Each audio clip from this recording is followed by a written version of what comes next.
keep cash on you for tipping purposes, tipping the drivers, bartenders, workers, people on the boats or the yachts. We about to call the pilot because you can't be in our country no more. If you are not a Jamaican and you are going to Jamaica, you need a round trip, or you need to show that you have some type of return flight so that they can know that you're going back home.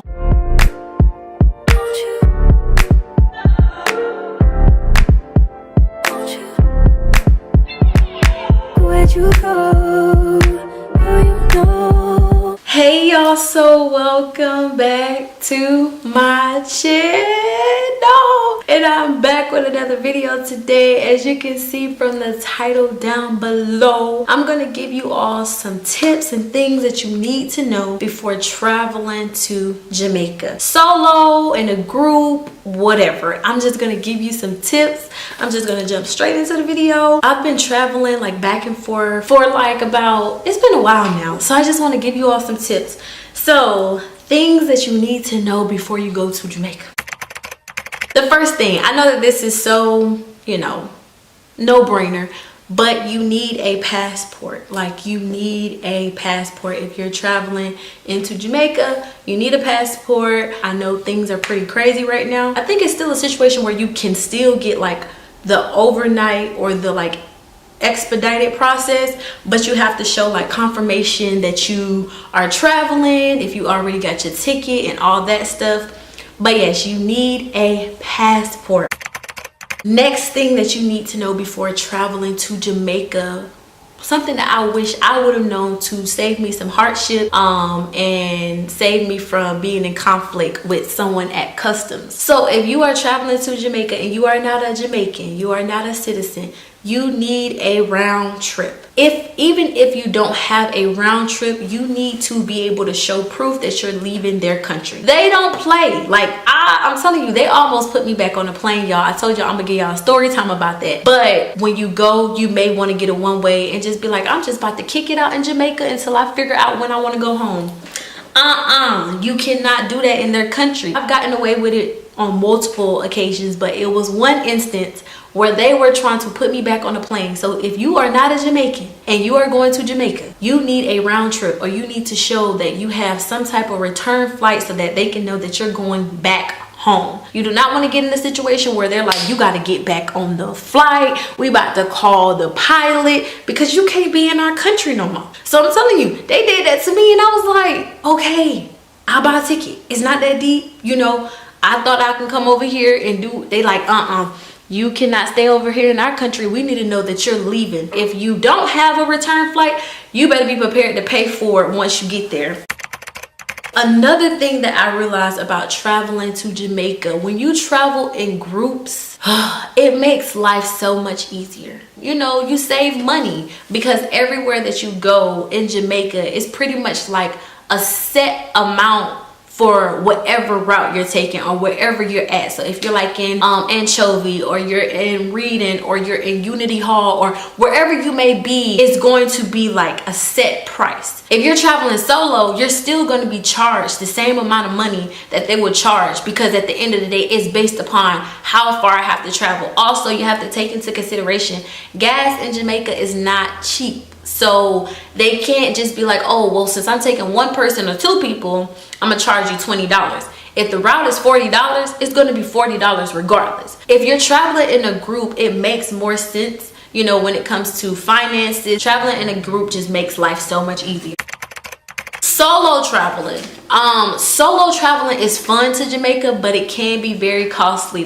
It can be, especially if you're not staying at a resort, because I know sometimes resorts, they offer like shuttles to go to different places, even though at the end of the day, the resorts cost a little penny. But if you're like at a resort, you may not run into that issue, because I know that sometimes they will have shuttles that'll take you to like Margaritaville, the Hip Strip, or they'll take you to Chukka for free. You'll just have to pay for your excursions. If you're solo traveling, and if you have an Airbnb set up, or if you're at a resort, it just really depends. Once again, like we talked about, those taxi prices is going to be based upon the route and where you're going. It's not based on how many people are in the car, but it's based off of, I have to drive my car to this place. So because I have to drive my car to this place and gas is not cheap and we have to make a profit in Jamaica, I'ma charge you what it is. But once again, solo traveling to Jamaica is fun. It's the experience. It's just you have to really do your research and know what you're doing and make sure that you're making good financial decisions when it comes to, you know, getting in taxis, making sure you're not being overpriced, overcharged. And sometimes you may not know that if you don't know a Jamaican. So yeah, it can get a little pricey, but if you want that alone time, you know, going to a resort makes sense because sometimes they have like free shuttles. Okay, another thing to do before traveling to Jamaica, do your research. Like, go and look at other YouTubers videos, go and look online, try to figure out, you know, if you want to go through a tour company, you know, that can help you and give you a guide, give you a personal driver. Like, just do your research and figure out what you want to do. I do not advise to go to Jamaica and just be like, I'm in Jamaica, I'm gonna have a good time. Like, yeah, you can do that, but if you like plan your days out accordingly, especially if you don't have, you know, the luxury to be out there for like weeks or a month or, you know, 5 days, it's just best to try to fit everything in because there's a plethora of things to do. So if you don't get an itinerary going, you can really lose time, you know, going to certain places that, you know, you're like, dang, I could have spent a little bit of time here, went there. Jamaica is extremely beautiful. So it's like, don't limit yourself to 1 or 2 things. Like, go out and explore, go to parties, go get out, you know, go to the beach, you know, pay a driver to take you to the grill, go to the blue hole, you know, pay that pretty penny to explore the island and really find the beauty and see the beauty in just everything, not just in Montego Bay, but just get, you know, get more for your buck. Like, go to Ochi, make sure that you have enough money to the side to be able to really, you know, enjoy the things that you want to do and do the research to figure out what is it that you really want to do and make the time, create the itinerary, and get with the people who you're traveling with to see if they're okay with that too.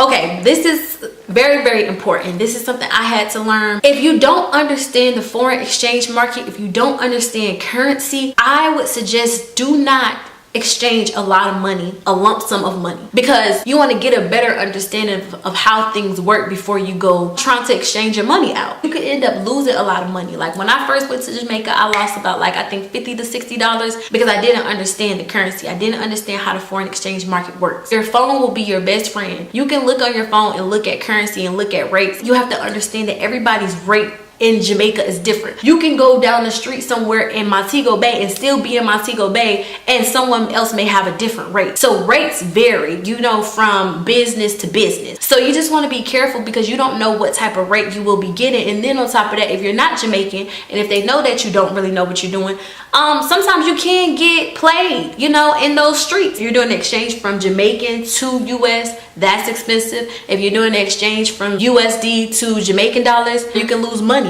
So if you don't really understand, and if you haven't done research, or if you don't have a tour guide that's willing to walk you through the process, or somebody like a Jamaican that can teach you, I would just say, if you want like maybe a souvenir, you know, maybe do like $10, $20. They accept US dollars in Jamaica, so you do not have to exchange your money. When you get to the airport, they're gonna say, come over here to the currency and you can change out your money. You don't have to change out your money. You don't have to. Use your phone as a reference point so you can see what the rate looks like online, compare it to the rate that they're trying to give it to you at, and then you'll be fine. Tip number 7, when you're traveling to Jamaica, don't be afraid to leave your resort. The biggest misconception about Jamaica is that when you step foot on Jamaica ground, like something's bad going to happen to you. I feel like that type of fear will keep you from going to Jamaica. Jamaica is beautiful. You have dangerous parts everywhere in the world. It's okay to leave your resort. It's okay to step outside your resort. You get a better experience when you leave the resort anyways. Step off the resort. Like, go and do different things that, you know, locals would do. Like, go to a market, get some fruit off of, you know, a corner, or, you know, just do things that locals would do. But be mindful, you know, pay attention and be careful, but leave the resort. Don't just stay on your resort. And if you're traveling solo, just make sure you're following your intuition at all times, but leave that resort. Do not stay on that resort. Go out, explore, you know, and just do fun stuff, you know? Jamaica is not cheap, man. So if you're going to Jamaica, like, go and get the full experience because it's not cheap. You're not going there and just spending just a little bit of money. No, you're going there and spending money. So get the full experience. Don't let fear keep you at that resort. Next tip, Airbnbs are really safe. Like, when I went the first time, I was really nervous to stay at an Airbnb with some of the people who I was going with. It changed my perspective because it's just like Airbnbs are not unsafe. Like, I just don't like being in Airbnbs with a lot of people. But other than that, like, they're not unsafe. Like, if you read the reviews are pretty like straightforward. And a lot of the Airbnbs in Montego Bay, specifically, they have like security. They have like a top security. A lot of them will have a security guard at the front at all times that switch shifts. Also, they'll have like gates. You know, you can't get in without going through the gates. A lot of times they'll have remote control gates.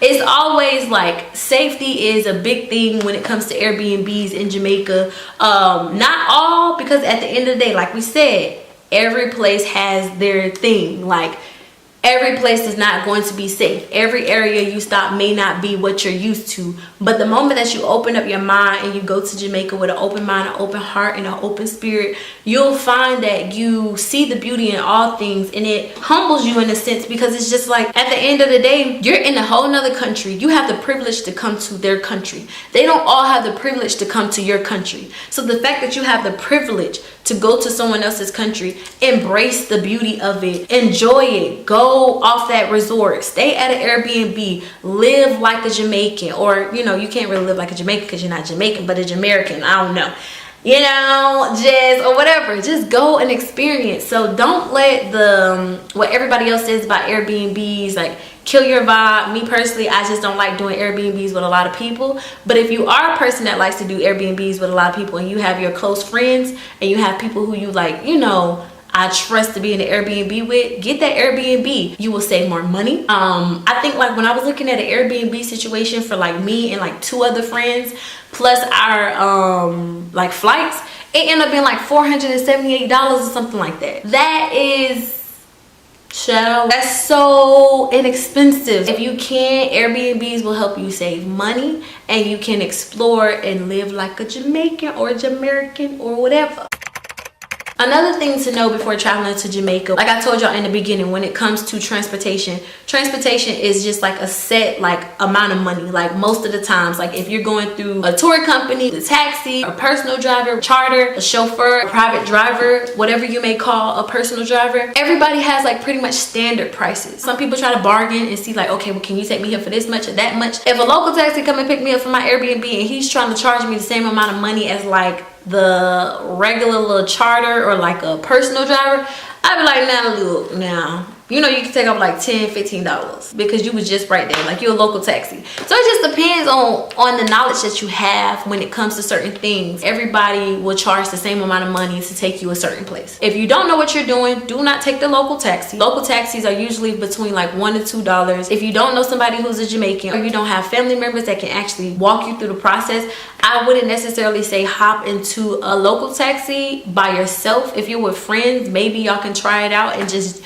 you know, use that day as an adventure maybe. And you pick up local taxis when you go into like towns, like downtown. If you can talk to a Jamaican to get a better understanding of what taxis to take, because you have to get on and get off. Make sure you have change, because a lot of times drivers don't have change. Get like 5s, 10s, a lot of 1s. As tourists, we go over there and we forget not set up where you can tip off of a card. So keep cash on you for tipping purposes, tipping the drivers, bartenders, workers, people on the boats or the yachts. You know, just keeping that in mind that they work hard for their money and our tips matter, and we're in their country. So, you know, make sure you're walking around with some money on you, because a lot of places don't accept like cards and stuff, and you will have to go to the ATM. I said ATM.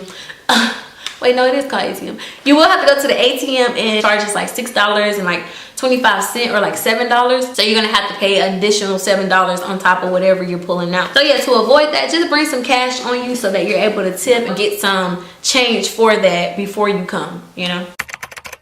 Another thing is, it kind of ties into the traveling part. You don't really need a tour company if you're going to Jamaica. But if you're with a lot of people and friends and you want to just, you know, go and just have a good experience, you know, sometimes the tour companies are like, you know, decorate inside the car for you, and like if it's like your birthday, if you want that type of experience, I would say go through a tour company. A tour company that I always use is Island Treasure Tours. They are a really good company. They take care of you. I mean, all of them are just really nice people, nice drivers, and they'll always make sure you have the time of your life. Very knowledgeable young men and women, people who work for that company, just very knowledgeable. So you don't necessarily need to go through a tour company because everybody, like I said, charges the same amount. So it may be a time where if you're going through a tour company and they may not, you know, I don't know what may happen, but sometimes they may not have somebody who can probably pick you up at a certain time. So, you know, you can get with the tour company and say, okay, I'll need you for this day, that day, blah, blah, blah, blah, blah. And, you know, and just let them know about that, because I don't know how all the tour companies in Jamaica work. But just always make sure you have a plan B and C. But if you would like a certain experience, I would recommend going through a tour company if it's like somebody's birthday or it's a lot of you all and you just don't, you know, you just want to have that set driver. Lastly, y'all, Jamaica is such a beautiful island. I'm telling y'all, like, I fell in love with Jamaica the first time that I went. Fell in love, and I cannot get enough. I'm always there, always trying to learn more about the culture, trying to learn more about, you know, everything around Jamaica. So I would just say, have fun. Don't let fear stop you from going to Jamaica. There are so many misconceptions about Jamaica, Jamaicans, people in Jamaica. Like, don't believe the hype and don't believe people who have never been there before, or even if they have been there before, they may not have the best experience or the same experience as you. So I would just highly recommend that you go and explore this island on your own, make your own judgment about this country, and just do the best that you can to have the most fun, because it's a beautiful place. It is truly paradise. And I hope that this video helps you when it comes to traveling solo, traveling in a group, traveling with a lot of people. It doesn't matter. Like any other place, be vigilant, lean on your intuition, make sure you're not doing anything crazy. But that's just anywhere, you know. That's not just because you're in Jamaica, that's because you should just be like that everywhere you go. I hope you all enjoyed this video, and I hope you all, after watching this, you go and book you a trip. Also, if you have any questions or if you like are interested in getting hookah while you're down there, feel free to reach out to me. I feel like a guru lately since I've been going, so I can put you in contact with the right people for hookah. If you're a hookah smoker, if you are interested in boats and yachts, I have a few companies that you can go through with that. So if you have any questions about, you know, your trip to Jamaica, feel free to DM me on Instagram at @ishine_brights.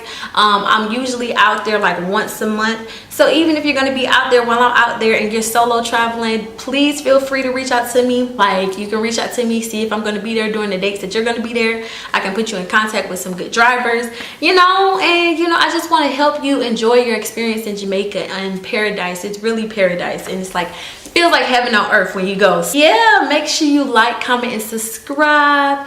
I'm out this thing, and I hope to hear from you all soon. Yeah, bye.